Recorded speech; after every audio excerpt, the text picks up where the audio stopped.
There's a lot of Michaelmas daisies. This particular one I've raised by using Aster lateriflorus, crossing it with one of the big, tall blue ones, and I've ended up with a seedling that is very intermediate. Not named yet, but I think, and you've seen this, Thordies, you know it's really pretty. Yeah, very. It's almost certainly will get named. The lateriflorus I used to create that plant was Prince.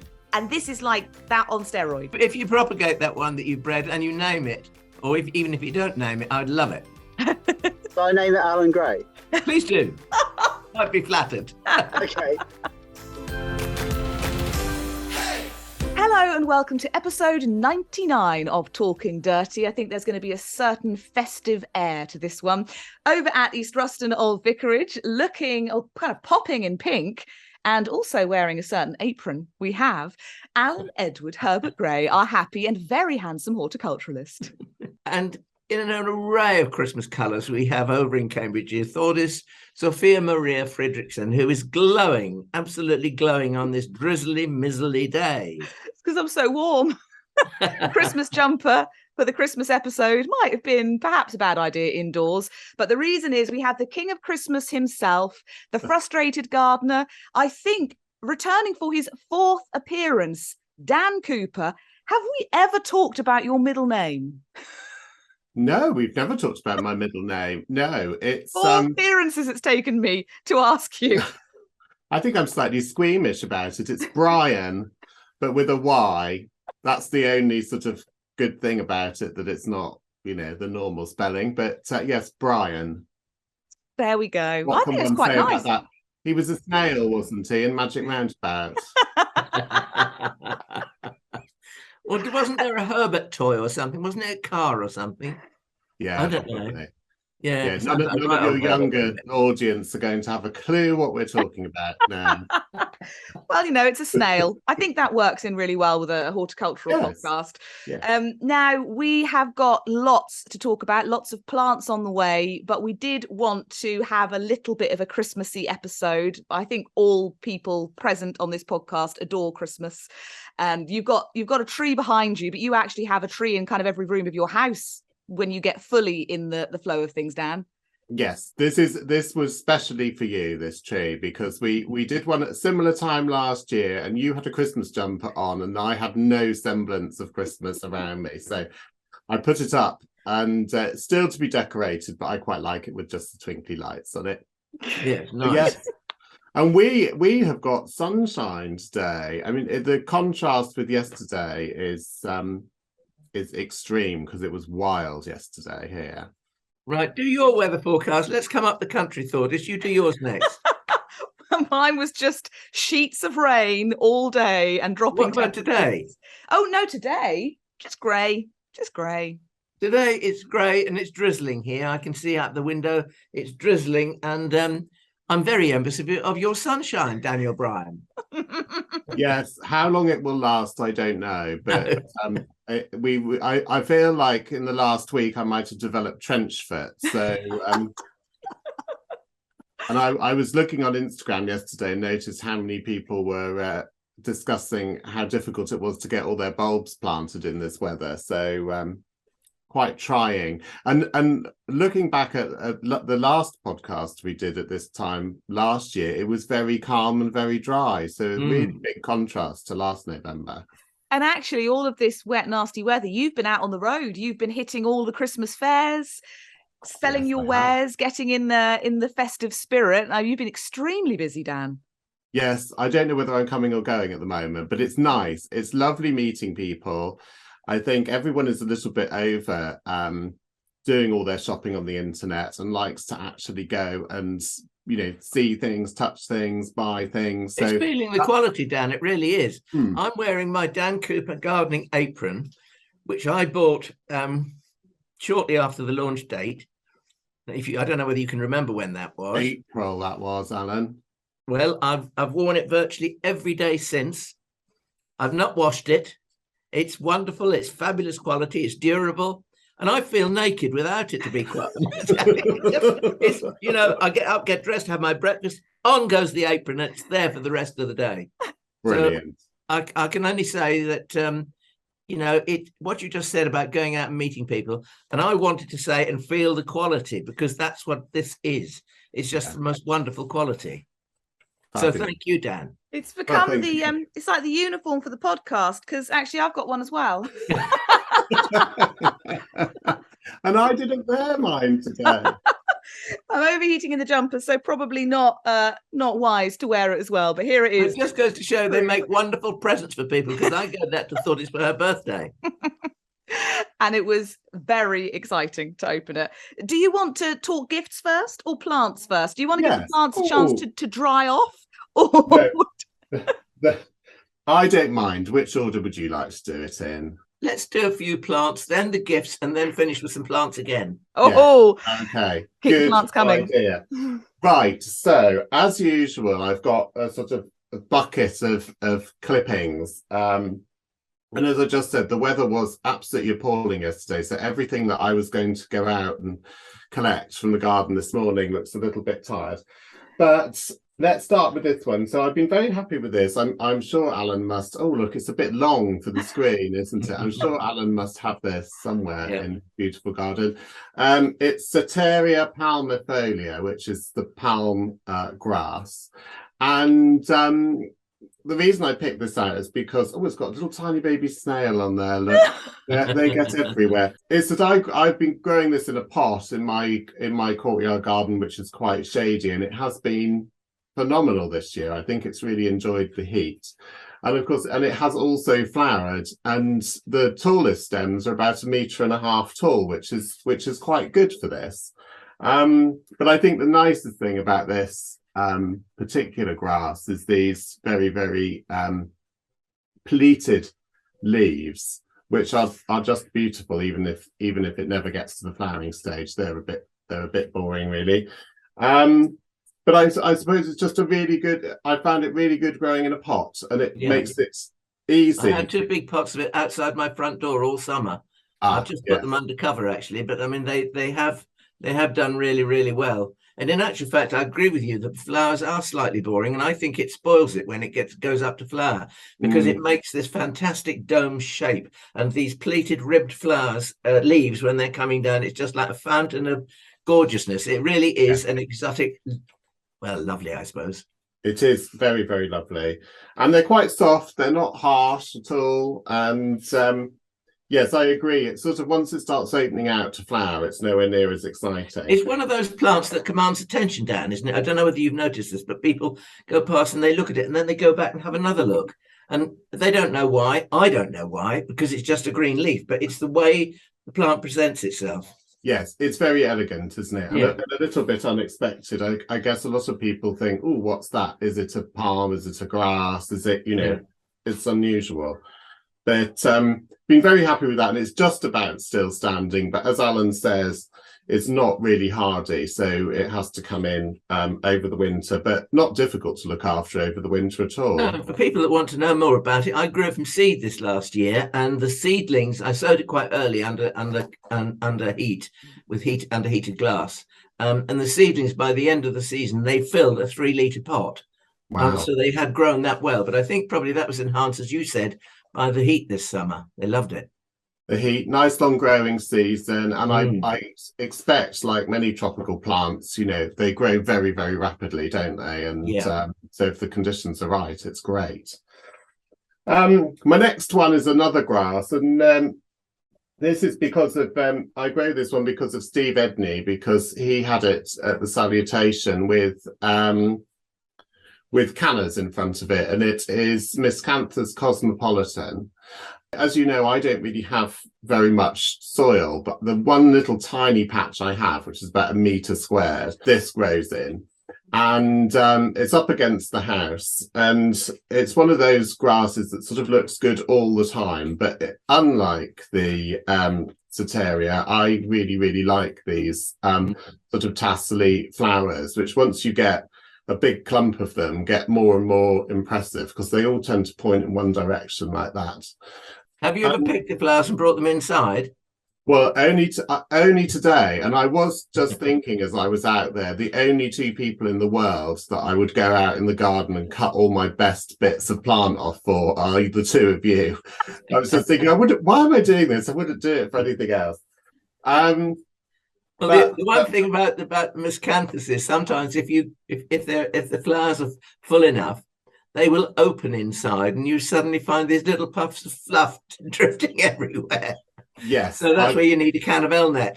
I've got that with I've got one called Red Chief, and I do sometimes bring that indoors, and that does puff out very quickly as soon as it gets in the warm and dry. I think this one is just starting to puff. Yeah. Probably because it's been in for an hour or two now, and it's probably very happy to be out of the horrid weather. So, but it is an amazing grass, definitely back of a border thing though, so it's a good 2 meters high. Well, that one, as you say, is Cosmopolitan, but she has a sister, right, and the sister is called Cabaret. But Cabaret has the reverse variegation. Okay, so it's yellow on the inside. You've got a stripe down the middle and white cream sides to the leaf. Cabaret has cream middle to the leaf and green sides to the leaf. Oh, that sounds nice. And what do you partner that with, Alan? The usual sort of tropical things, really. Cannas and, well, in actual fact, I have a clump of this in the middle of a shady border, and I've got roses around it. What else have I got around it? Well, all sorts of just perennials, really. And I tell you what else, it has a ribbon of Alstroemeria Indian summer going through it as well. You smiled. Yes, because that's what I've got underneath mine. Yeah. And that's got flowers on it now, but they're looking a bit windblown, washed out. So I didn't bring that in. No, you're right. Actually, Alstroemerias do that. They lose their depth of colour in the cooler weather and the shorter days, I think. Yes. My last big bunch that I picked last Friday was, in actual fact, a white Alstroemeria and the blue Ageratum, petiolatum, the very tall one. And that would be my last big bunch of colour, I think. I saw your picture of that. That's really beautiful. That you have seen it. Good, yeah, yeah. Beautiful. And talking of pictures, that Miscanthus I have seen coming into shot on your Instagram, and it is one of those showstoppers. You see it and you think, oh, which grass is that? It just, even though there's loads going on around it, kind of steals the show. Yeah, it's like a firework going off, isn't it, really? And but I think just, again, people with small gardens, it does stay very upright, so it doesn't take up a lot of space, and then just when everything else is flagging, it comes and does its thing. So well worth, shouldn't always think small when you're gardening in a small garden, because otherwise everything just looks really, I don't know, like, not right. So that's that. Now, this was looking terrific yesterday, and this is Fuchsia fulgens, and it's looking a little bit scorched. There's one flower there that's looking as it should, which is very beautiful. They're like such very elegant earrings, and you can see the size of the leaves. So this is it's quite a soft-leaved fuchsia. It grows in a pot about 1 meter tall, and it takes a long time to start flowering. So it is normally sort of October, November for me that it actually really gets going. But it's very welcome at that time, of course. I agree. To have flowers, and you once it gets sort of too tatty, you can just cut it right down. I'm very mean to it. I just cut it right down, put the pots into the garage with no light, and then they very obediently sprout back into life again in April or May. They don't really need any light over the winter, but and it's very easy to grow from cuttings as well. So I love it. It looks almost jungle-like with those leaves, doesn't it? Yes. I mean, just look at the size of those leaves. They're quite fantastic. They are big. Yeah. I don't. It's interesting because we have three different fuchsia bolivianas in the garden, and they're very hit and miss as to whether they flower. It might just be how I'm growing them, but this is never hit and miss. There's always flowers. And it's such an exotic colouring. I love the lime and coral combination. For people that listen, Fuchsia boliviana is actually a very large growing fuchsia. I've got boliviana straightforward, the red flowered one, and we had it in by a pair of gates in the garden this year, and it's in quite tall pots, about I suppose about 80 centimetre tall the pots are. But the fuchsias actually grew up to 2.5 meters, and they were arching over, and they had these huge hanging panicles of this bright red flower. There's also a boliviana Alba, which has red and white flowers, which is equally spectacular, but I don't mind either of them. But if you can get them growing well, they are fantastic. But they flower sort of slightly later in the year. Yes, I have seen them looking unbelievable. At Walmer Castle, they used to have one in a greenhouse, and it was unbelievable, sort of suckering up from the ground and incredible things. But I suspect it might either be a little bit too shady or maybe just a bit too windy here. I don't know. But that's a good one if you can get hold of it. I think people like me need to get savvier about using things like garages to overwinter plants, because if you haven't got a lot of room, actually appreciating the things that they're going dormant, you can get away with shoving them somewhere where you'd think, I'm not going to put something in my garage, it's going to be dark and horrible and it's not going to make it through. But actually there are plenty of plants you can get away with it. Yeah, garages, sheds, cellars and attics are all sort of slightly overlooked, and there are lots of plants that don't need light over winter, and they don't need particularly much water either. So it's the same with all of my gingers. They don't get any light or water at all.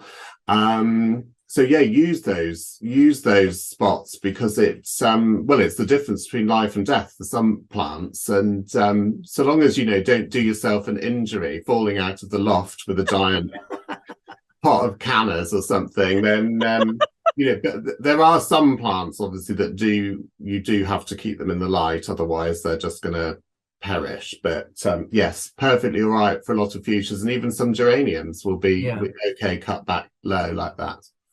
Well, a wonderful selection of plants as ever, Dan. And the exciting thing is that's not even the show and tell done, because King of Christmas has come along with great Christmassy ideas as well.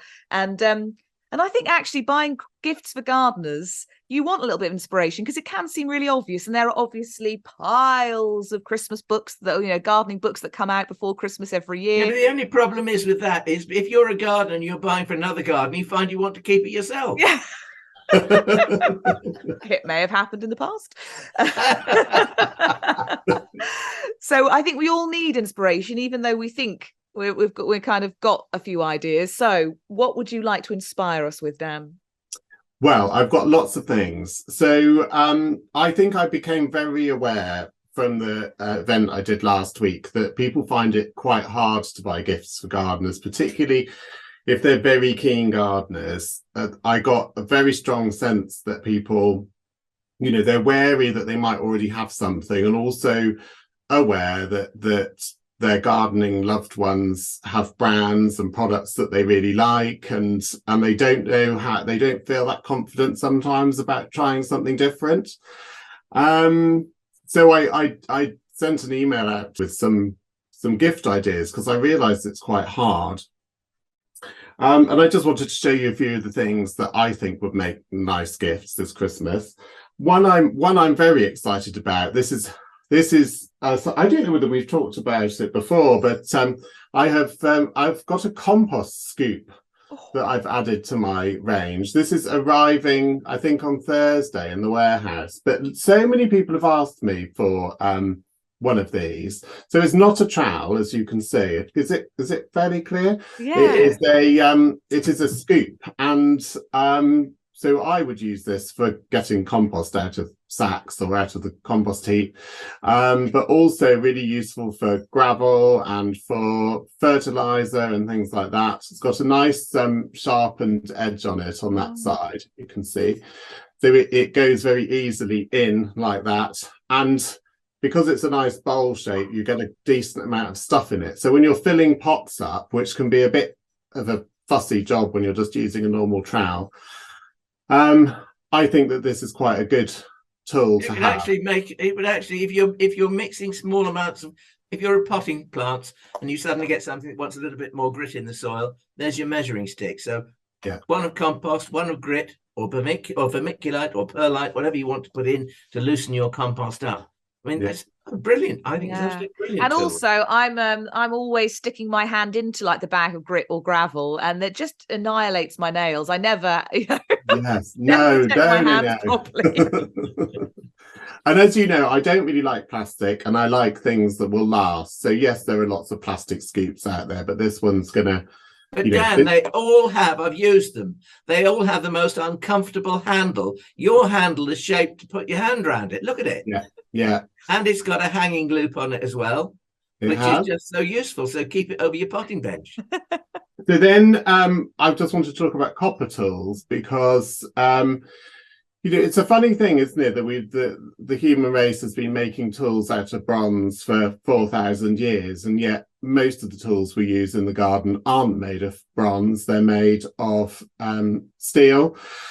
But copper, or the alloy of copper with tin, which is bronze, is a brilliant material for tools because it can be made very thin. I don't know if you can see how thin that is.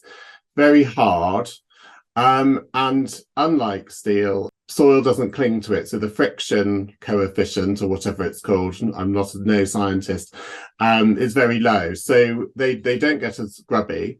The other thing that happens when you're using copper tools is that you deposit little tiny bits of copper into the soil. And in some soils, particularly light soils, that does help with how moisture retentive it is. And some people believe, although I have no proof or evidence of this, some people believe that it deters slugs and snails as well. Certainly, you're unlikely to find a slug or snail crawling over it. Whether digging the soil with one deters them or not, I don't know. But I think as a gift, you might not buy one for yourself, but I think Oh yes, you would. Would you? I think as a gift, that's rather lovely because it looks nice and sparkly. This is a great little potting trowel because it's quite small and neat.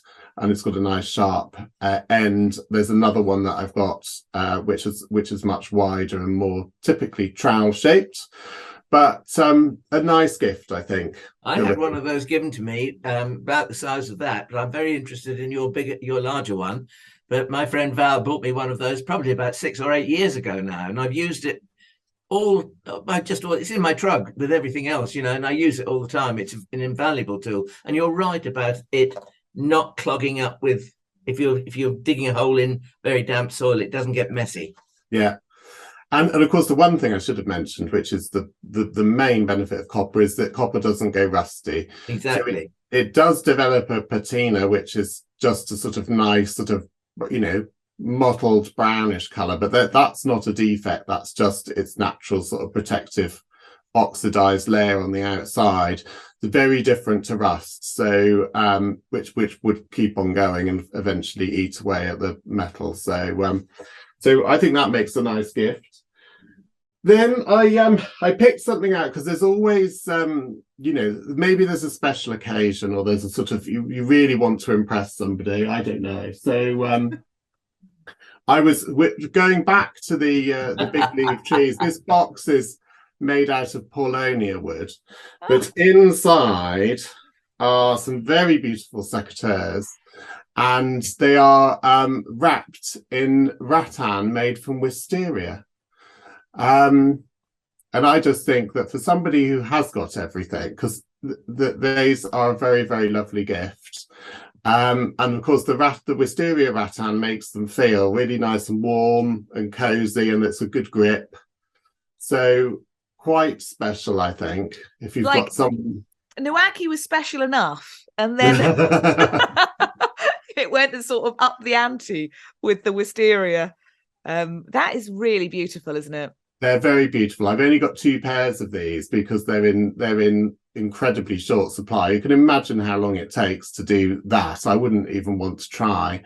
But But they're great secateurs, like all Niwaki secateurs. They have that very, very powerful spring in the middle. I don't know, you probably can't see it very well.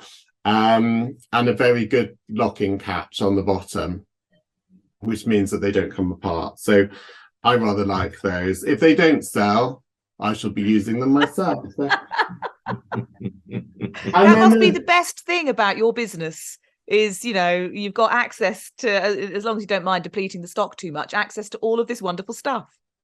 I've got to be quite careful about that. It's so tempting, isn't it? Just think, oh, I've got one of those. But at the other end of the budget spectrum, you're feeling a bit, you know, how about the Secateur Christmas tree decoration?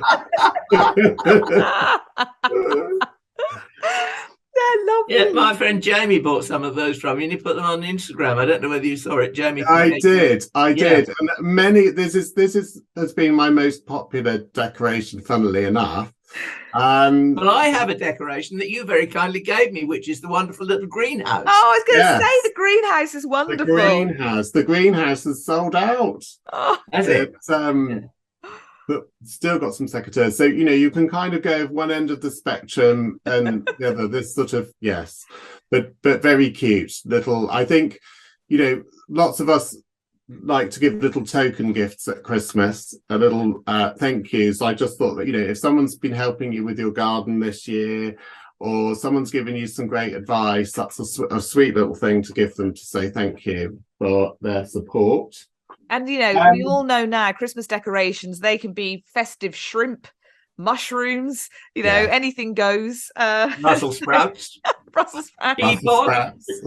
You do see astronauts, you know, Father Christmas going into space, anything goes. So I think actually gardening, very relevant. And there should be more gardening decorations. But Dan, you especially source these Christmas decorations, I believe, from somewhere like Poland, am I right? Yes, that's right. Yes, so obviously I work in all my years of buying Christmas decorations, I sort of worked out who I'd like to work with in the afterlife. And this is one of my favorite little factories. It's just north of Krakow, and they make very, very intricate decorations. And what's so exciting is that I've got 24 this year, but they've got hundreds more. So next year I can add and subtract and make the range even bigger. So wonderful. Looking forward to that. I've already started writing my shopping list for next year's decorations. So, but the greenhouse has been really popular. The Conker, massively popular, and I've been sending those to Canada and America and all sorts. So the enduring appeal of the old-fashioned Conker is incredible. Now I've got one for you. I think that you might need these for this. Do you know what they are? Is it for cleaning houseplant leaves? It is for cleaning houseplant leaves. This brush, because I think when you first launched your range, did you not manage to get hold of it, or it sold out, or something like that? Yes, they disappeared very quickly, and then it took me a while to get them back again. So they're made of these are a gift for someone who has everything else, frankly. But pear wood, which is rather beautiful, and then this is very, very soft goat's hair. I don't know if you can see, and I'm brushing them, and I can see the dust which has actually come from my houseplants going into the air.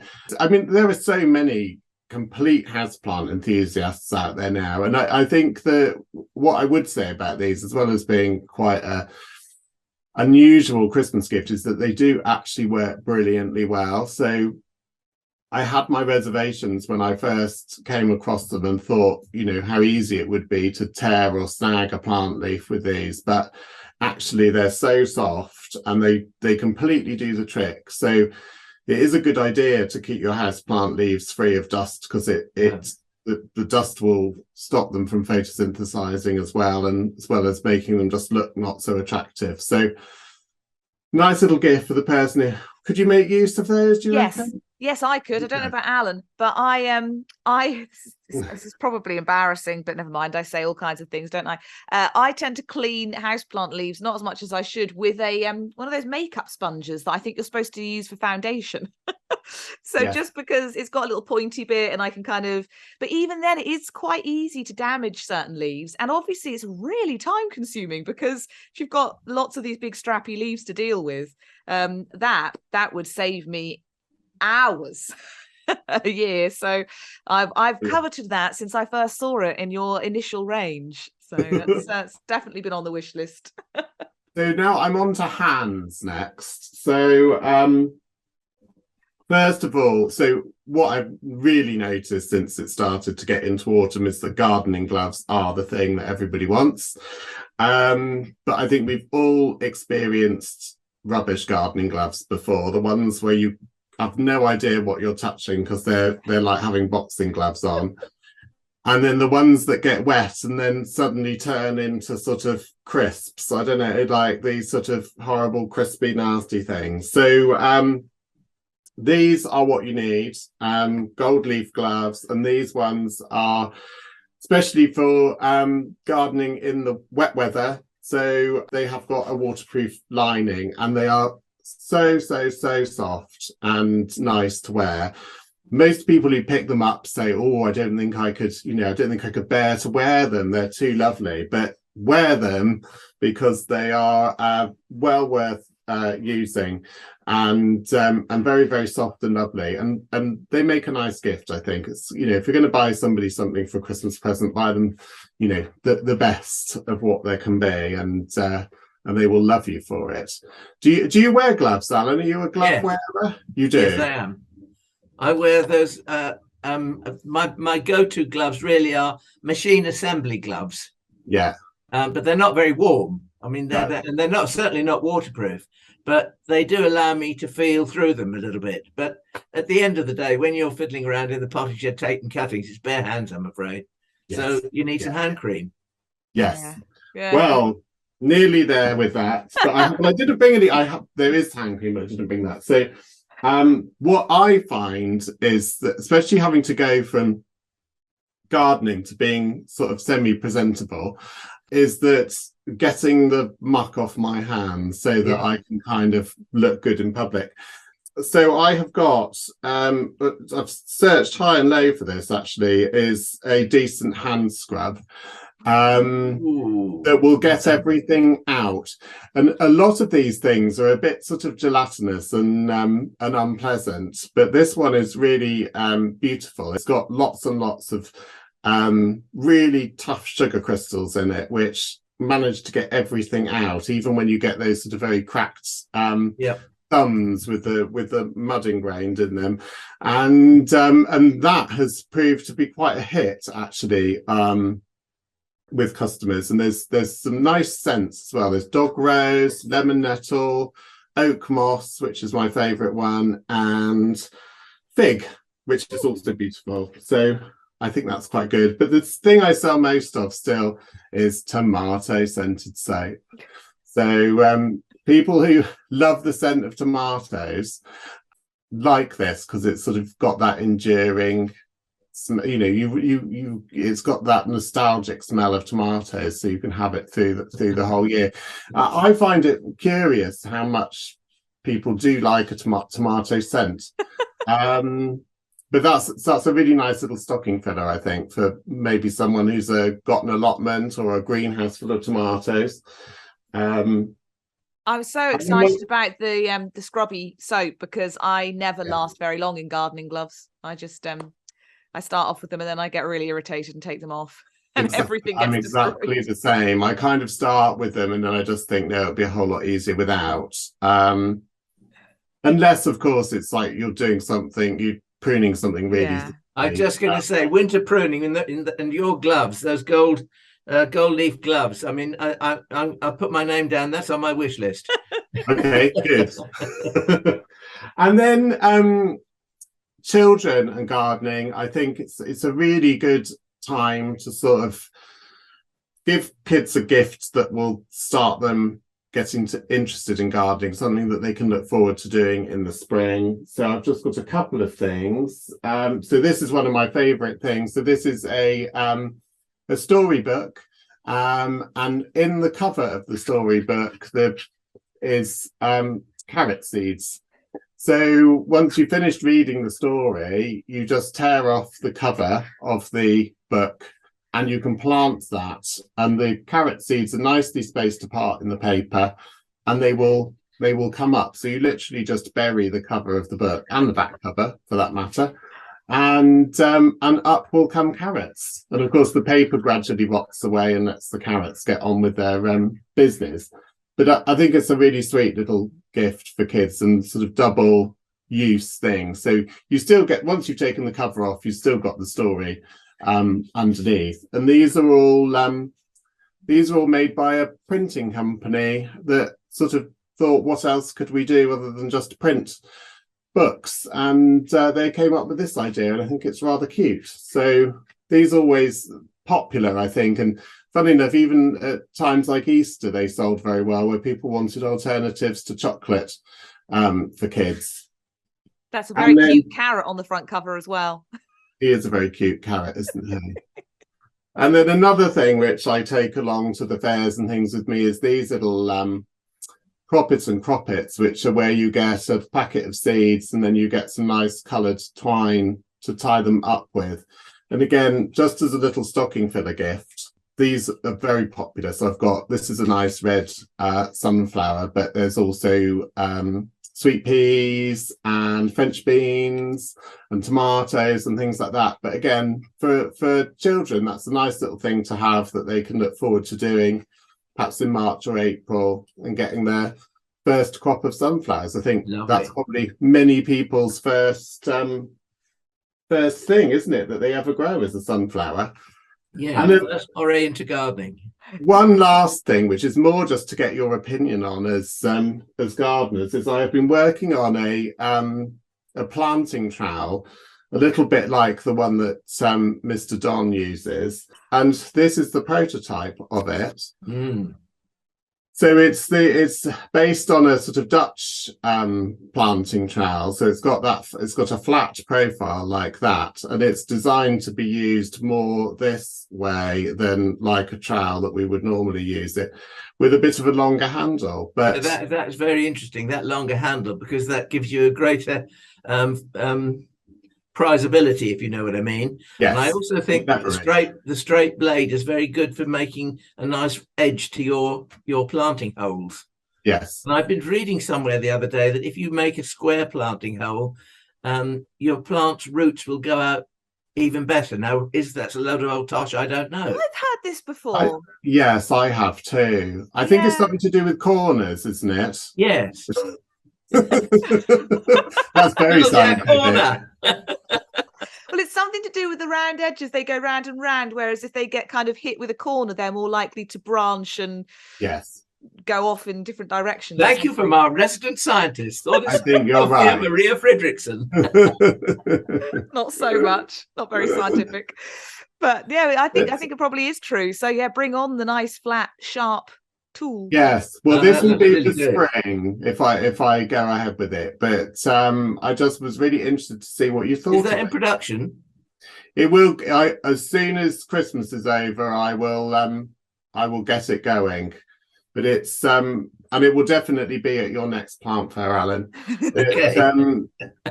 But yes, I'm quite pleased with it. But it's interesting because, you know, there are some tools that people look at and they think, oh, I don't know what I would do with that. And I wonder whether this might be one of them. But no, definitely not.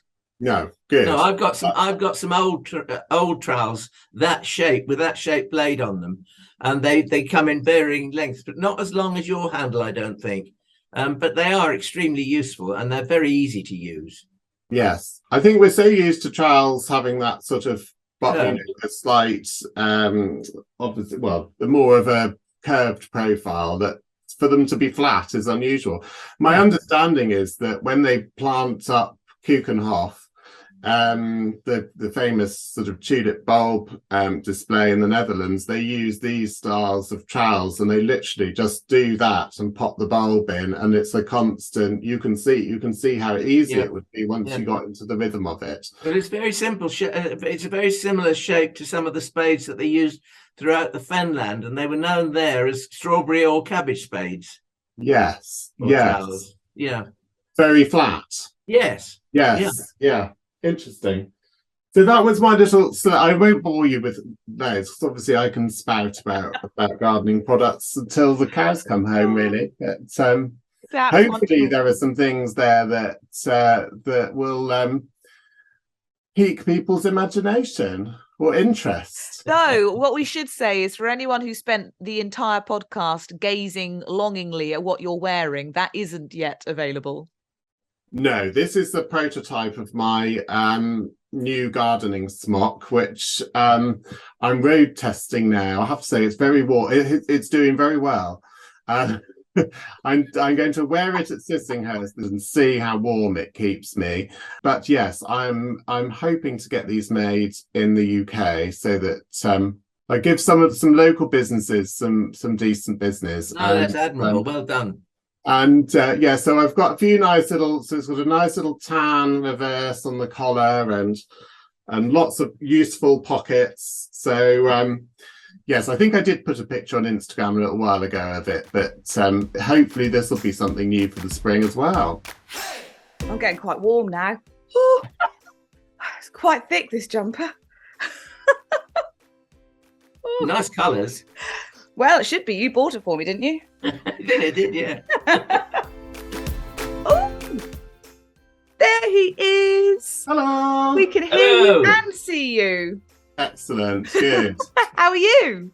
Yes, not too bad, thank you. I put my tree up, especially. Oh, well done. That is very organised of you. I did think about, I've got a piece of tinsel that's already out. I did think about putting it behind me, but then I thought you're both not really tinsel people. So might be in poor taste. Oh my goodness, did you have the weather that we had yesterday? It's been horrendous. So I went out this morning and everything was either flat on the ground or windburnt. And I did have this horrific feeling of like, what on earth am I going to talk about? But Can I ask a question, please? Yes. Whereabouts does the bald goat live?